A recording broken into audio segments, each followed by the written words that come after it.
오늘 우리에게 주신 하나님의 말씀 요한계시록 2장 8절에서 11절 죽도록 충성하라 라고 하는 제목을 가지고 하나님 말씀 보도록 하겠습니다. 우리 한 절씩 교독합니다. 서머나 교회의 사자에게 편지하라. 처음이며 마지막이요 죽었다가 살아나신 이가 이르시되 내가 내 환난과 공품을 알거니와 실상은 내가 부요한 자니라. 자칭 유대인이라 하는 자들의 비방도 알거니와 실상은 유대인이 아니요 사탄의 회당이라. 너는 장차 받을 고난을 두려워하지 말라. 볼지어다 마귀가 장차 너희 가운데서 몇 사람을 옥에 던져 시험을 받게 하리니 너희가 10일 동안 환난을 받으리라. 내가 죽도록 충성하라. 그리하면 내가 생명의 관을 내게 주리라. 귀 있는 자는 성령이 교회들에게 하신 말씀을 들을지어다.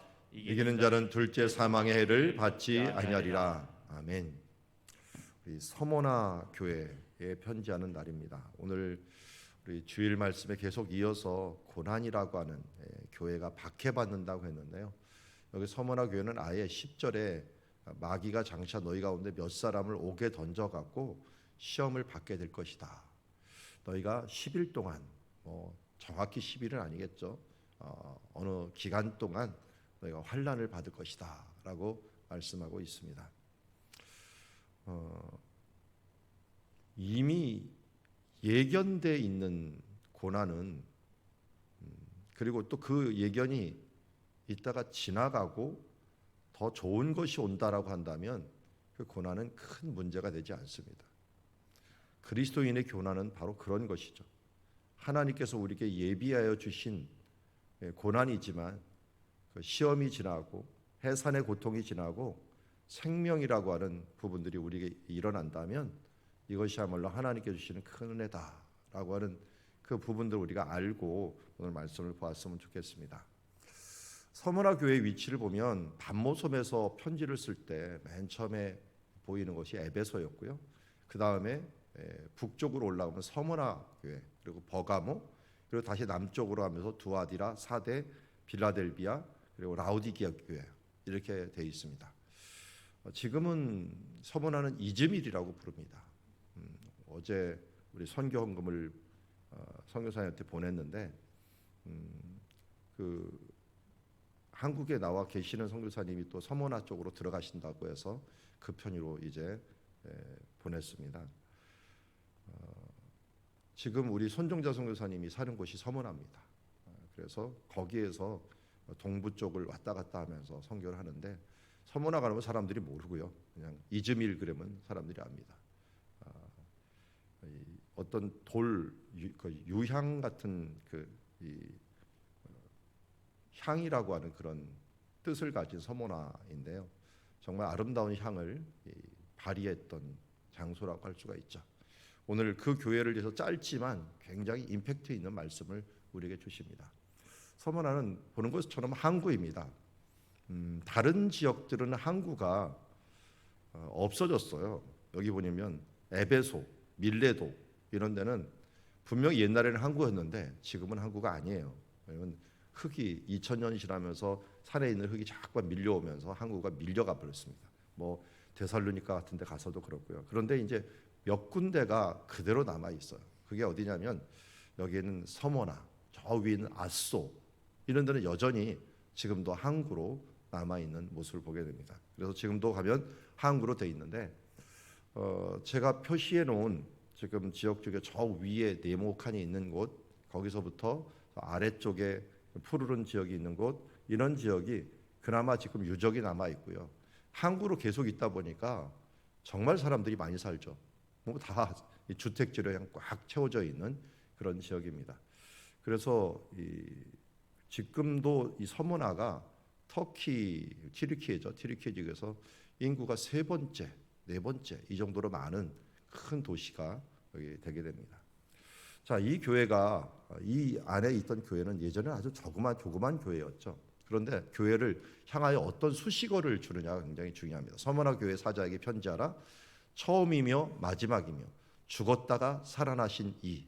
그 이는 누굽니까? 예수. 처음이며 마지막이요 죽었다가 살아나신 예수가 이르시되. 우리 다음 주에 볼 말씀도 그런 말씀인데요. 이름이라고 하는 부분들이 굉장히 중요합니다. 누구의 이름으로 나가느냐. 뭐 옛날에는 어명이라고 하는 이 왕의 이름으로 나가면 무엇이든 될 수 있는 일들이 있었듯이 우리가 이 외교 사절도 그렇고 또 누군가에 대할 때 누구의 이름으로 나왔다. 우리 교회 다니시는 분들이 듣는 말이 그거예요. 삼성에 있다가 나오신 분들이 있어요. 근데 삼성에 있을 때는 삼성의 이름으로 나가고 하니까 사람들이 대우가 틀린데 이제 소기업을 딱 만들면은 그 다음부터는 대우가 완전히 바닥으로 떨어진다는 거예요. 이거는 갑과 을의 차이가 이렇게 나나 할 정도로 그만큼 문제가 된다는 거죠. 그래서 어떤 이름이냐라고 하는 것들이 중요하죠. 근데 여기도 예수님을 어떤 이름으로 했느냐 하는 거예요. 앞에 어떤 수식어를 주느냐. 나는 예수님은 예수님인데 어떤 예수님? 처음이며 마지막이다. 이걸 우리 문자로 하면 알파와 오메가. 처음이요 나중이다. 그러니까 모든 역사를 주관하시는 분. 지금 이 서문화 교회를 우리가 읽어봤지만 고난을 당한단 말이에요. 고난을 당하는데 그러나 잠시 고난이에요. 처음과 끝은 결국은 다 주관하시는 그 분이 예수님이시다. 그리고 우리가 고난을 당하지만 죽어봤자 최고로 해봤자 죽는 거거든요. 그런데 그 죽음에서 살아나시니 어떤 고난도 이길 수 있는 그분을 이제 이름을 부르는 거예요. 그분이 너희들한테 이 말씀을 주신다. 여러분, 이런 분이 우리와 함께 계시면 무슨 고난이 겁나고 무슨 과정이 겁나겠어요. 우리가 그야말로 죽어서는 천국이요, 살아서는 사명을 살 수 있는 이유가 바로 이런 주님이 우리와 함께 계시기 때문이 아니겠습니까? 처음과 끝을 모두 주관하시는 하나님. 그리고 어떤 환난과 역경에서도 이길 수 있는 것은 죽음에서 살아나신 부활의 주님이 우리의 주님이 되신다는 것이죠. 자, 그 장소, 저 위에 있는 장소로 한번 올라가 봅시다. 이 장소인데요. 자, 여기에도 이제 아고라가 크게 두 군데가 있었는데 이 부분에서 아고라가 발견이 되었어요. 아고라이 지금 터 있는 곳인데 9절에 보니까 내가 네 환난과 궁핍을 알거니와 실상은 내가 부유한 자니라. 예수님께서 처음과 나중, 처음과 마지막 알파 오메가 되시는 분들이 그냥 이 처음과 끝이 아니라요, 우리를 아신답니다. 죽었다 살아나신 그분이 우리 환난과 궁핍을 아신다고 합니다.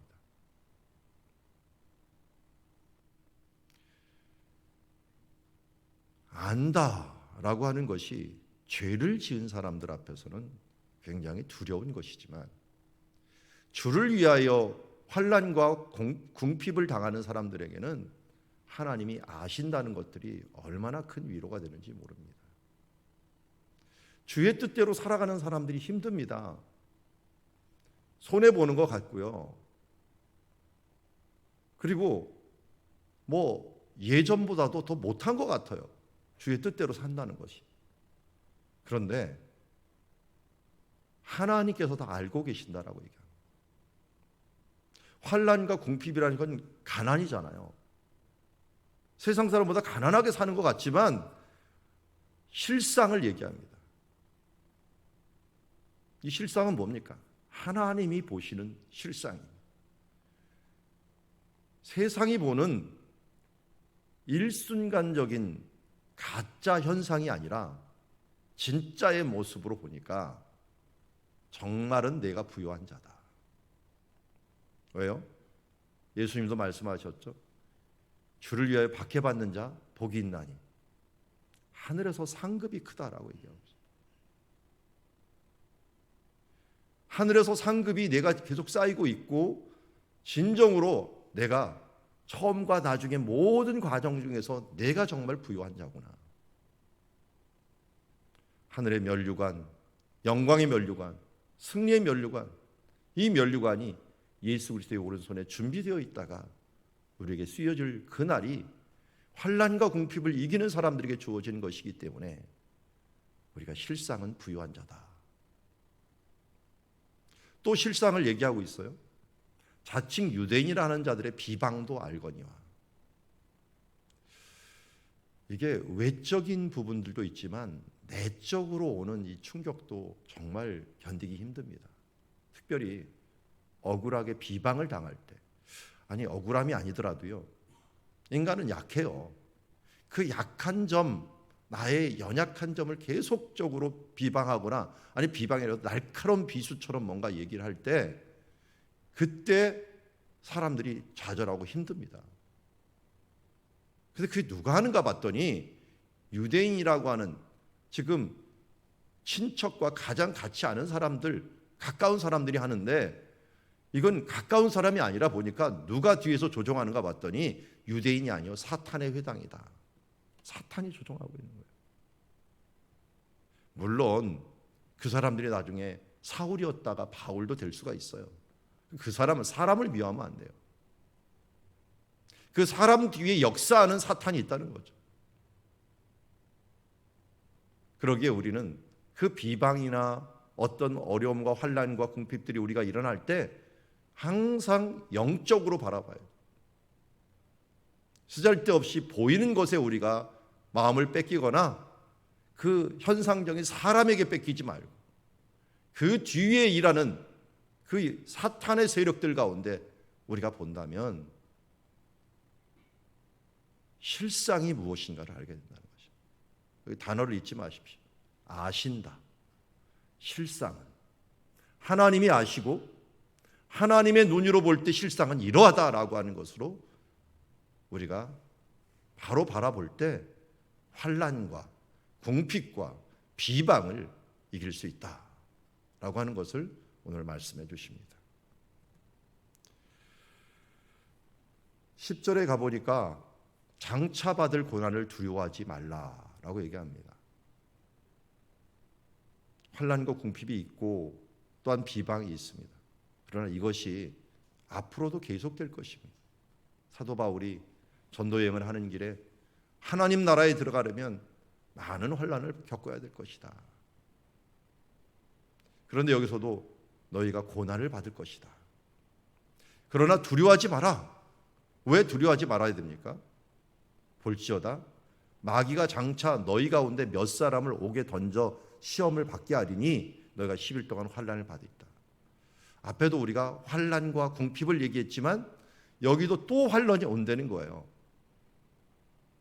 그런데 처음과 나중 되시는 하나님, 우리 주 예수 그리스도 죽었다 살아계신 그분이 우리와 함께 계시니 너희가 두려워하지 말고 앞으로 일어날 환난들을 어떻게 대처하냐면 죽도록 충성하라. 죽으면 죽으리라 라고 하는 에스더의 선언과 같이 죽도록 충성하라. 왜냐하면 부활하신 그분이 실상은 내가 부요해지는 그 과정이라는 걸 너는 알고 이 환난과 역경을 잘 이겨낸 뒤에는 내가 생명의 면류관을 내게 줄 것이기 때문이다. 생명의 관을 내게 줄 것이다. 실제로 어떻게 씁니까? 이 서머나 지역에 유일하게 십자가 달고 있는 교회가 하나가 있어요. 터키가 점령을 하면서 그리스하고 충돌이 있으면서요. 아주 큰 충돌이 있었죠. 2차 세계대전 후에 국경을 나눌 때 터키 지역에서 교회가 있는 것들은 그렇게 문제가 되질 않아. 터키가 조금 관용 정책을 많이 폈어요. 그런데 이게 그리스에게 모든 섬은 다 주고 육지는 터키가 가진다라고 하는 2차 대전 후에 국경이 나눠지면서 터키 지역 이 섬에 있던 터키 사람들 다 쫓아내고 육지에 있던 그리스 사람들 다 쫓아내면서 교회들을 다 폐쇄해 버렸어요. 그런데 딱 하나 교회가 남은 게 뭐냐면 영국 교회가 하나 남았어요. 영국은 예전부터 이 땅을 갖고 있었는데 수백 년, 수천 년 된 교회였는데 폴리가 기념교회. 이거는 그리스인이 있는 것이 아니라 바로 영국인이 있는 것이기 때문에 쫓아내질 못하고 유일하게 하나 남은. 그리고 십자가도 저렇게 조그맣게 저 빌딩 숲속에서 하나 세워놓은 교회가 하나 남아 있습니다. 근데 이 교회 이름이 왜 폴리갑 기념교회냐?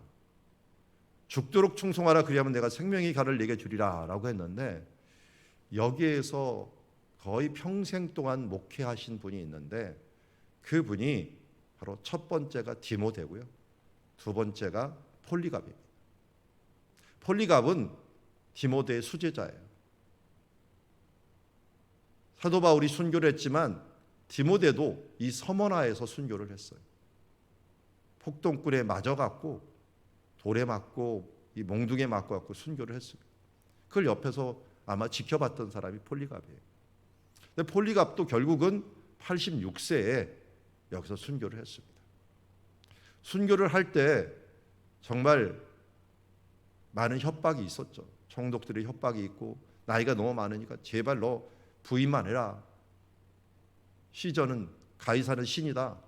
이것만 말만 해라 하는데도 불구하고 내가 평생 동안 하나님께서 나를 부인하지 아니하시고 나와 함께 하셨는데 어때 평생 동안 모신 그분을 내가 부인할 수 있겠느냐. 나는 그리스도인이다. 시저가 신이다라고 하는 말 절대로 안 하고 나는 그리스도인이다. 그리스도가 내 왕이시다 선언하신 다음에 화형을 당하면서 순교를 하였고, 그 총독이 하는 말, 이 사람이 살았을 때보다 죽었을 때의 그 영향력이 더 심하구나 하면서 두려워했던 일들을 보게 됩니다. 죽도록 충성하라. 죽으면서까지도 최선을 다했던 이 폴리갑 때문에 서머나는 가장 번성한 도시요 또 신앙의 중심지로서 수천 년 동안 함께 해왔던 것을 보게 됩니다. 이 안에 들어가면 이렇게 돼 있어요. 너무 화려하죠. 이제 저 화살표 있는 곳에 보면은 이런 모양이 하나가 있습니다. 폴리갑이 순교하는 모양이고, 그리고 나중에 또 뭐 찌르기까지 했고요. 그리고 왼쪽에 화가가 또 여기 빼레라고 하는 화가가 있는데요. 왼쪽에 이렇게 손 묶여져 있는 사람, 그 사람이 자기 얼굴을 저기다가 새겨 놓을 정도로 나도 그 길을 가겠습니다라고 하는 표현을 하면서 이 그림을 그려놨습니다. 성경은 말합니다. 귀 있는 자는 성령이 교회들에게 하시는 말씀을 들을지어다. 이기는 자는 둘째 사망의 해를 받지 아니하리라. 마지막 심판 때가 분명히 옵니다. 그런데 죽도록 충성하며 하나님의 길을 간 사람들에게는 마지막 때 둘째 사망의 해를 받지 아니하는 그런 일들을 이루게 된다라고 말하고 있습니다. 그래서 오늘도 이제 이 말씀을 다시 한번 생각하면서 폴리갑이 그 앞에서 선언하면서 나는 86년 동안 나는 그분의 종이었습니다. 그동안 그분은 나에게 아무런 잘못도 하지 않으셨습니다. 그런데 내가 어떻게 나를 구원하신 왕을 모독할 수 있겠습니까? 총독은 한 번도 가이사로 맹세하라 라고 했지만 폴리갑은 지속적으로 이 순간에 나는 그리스도인입니다. 그러면서 당신은 오직 잠깐 태우고 잠시 후에 소멸되는 불로 나를 위협합니다. 그런데 당신은 악한 죄인을 위하여 예비된 다가오는 심판과 영원한 형벌의 불을 모르고 있습니다 하면서 지속적으로 전도의 복음의 말씀을 전하다가 순교하셨던 우리 폴리갑을 본받아서 정말 죽도록 충성하는 것이 무엇인가 하는 좋은 예를 그 뒤에 남기신 분이시다 하는 것을 말씀을 통하여 봅니다. 말씀을 정리합니다. 죽도록 충성하라 성경은 말하고 있습니다. 우리 왜 그럴 수 있느냐? 우리 가운데 예수님이 함께 하시기 때문입니다. 예수님은 어떤 분입니까? 처음과 끝이 되시는 역사를 주관하시는 분이요, 우리가 아무리 큰 환난을 당하도 죽음인데 죽음을 넘어서는 십자가의 고난을 이기신 바로 부활하신 주님이 우리와 함께 계신다는 것입니다. 그분이 뭐 한다고요? 우리를 알고 계신다. 그리고 우리가 세상에서 나 혼자요 모든 것 실패한 것처럼 보이지만 하나님의 눈으로 보면 실상은 우리가 부요한 자요, 우리가 생명의 면류관을 얻은 자요, 영광의 면류관을 얻는 자다라고 하는 것을 잊지 말고 죽도록 충성하는 하나님의 자녀로서 오늘도 이 어두운 세상, 이 무력한 세상, 이 세상 유혹의 세상에서 이겨내는 주의 자녀들이 되기를 주의 이름으로 축원합니다. 기도하겠습니다. 하나님 아버지, 참으로 충성의 모습이 사라지고 있는 시간들입니다. 우리나라 3만 불 이상의 국민소득이 되면서 정말 자기 소견에 옳은 대로 살아가는 모습들이 너무나도 많이 있습니다. 주님, 이런 시기에 우리가 충성한다는 것 쉽지 않습니다. 그러나 알게 모르게 우리 가운데 다가오는 복음을 방해하고 예수를 믿기에 방해하는 여러 형락과 그리고 유혹 가운데서, 주여 법적인 모든 조치들 가운데서도, 우리 사람들의 얻은 눈치 가운데서도, 우리가 비방 가운데서도 주님 뒤로 물러서지 아니하고 죽도록 충성하여 하나님의 나라 이루는 주의 자녀들 되게 하여 주시옵소서. 그리하여 주님께서 아시고 주님의 눈으로 실상은 우리가 부요한 자여 행복한 자라는 것을 깨닫고 생명의 면류관, 의의 면류관, 영광의 면류관 주시는 하나님을 바라보면서 오늘 하루도 주를 위하여 충성하는 주의 자녀들 되게 하여 주시옵소서. 예수님의 이름으로 기도드리옵나이다.